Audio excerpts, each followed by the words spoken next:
Through Chekhov's Eyes. Dispatched 16th of November, 1942.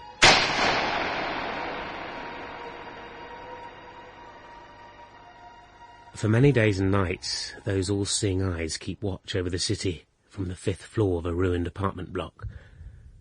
They see the street, the square, dozens of buildings with their crumbling floors and ceilings, empty, lifeless boxes filled with a deceptive silence.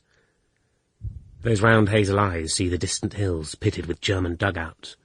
Sometimes it's so quiet you can hear the slightest noise in the block where Germans are sitting. Small pieces of plaster falling, snatches of German conversation, the creaking of jackboots. At other times the bombing and firing are so noisy that you have to lean over and shout in your comrade's ear.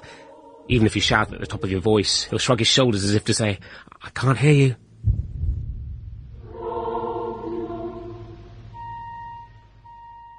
Anatoly Chekhov has just turned 19, son of chemical workers, a bright, intelligent lad with a warm heart and 100 different talents, who loves books and is keen on geography, dreams of distant voyages, and is much loved by comrades and neighbours.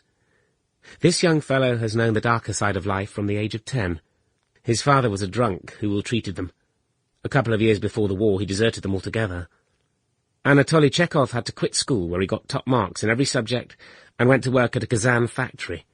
He became indispensable and respected by all. On the 29th of March, 1942, his call-up papers arrived, and when he reported for duty, he requested to be sent to a sniper school.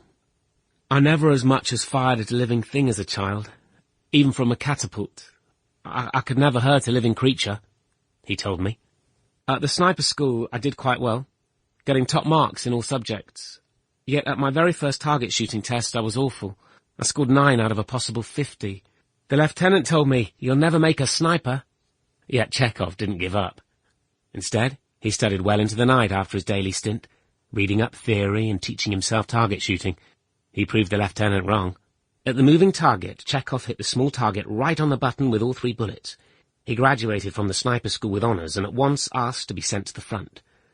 "I wanted to become the sort of man who destroys the enemy with his own hands," he once told me. While on the march, he trained himself to measure distances without the aid of optical sights. He tried to guess the distance to a certain tree and would then pace it out.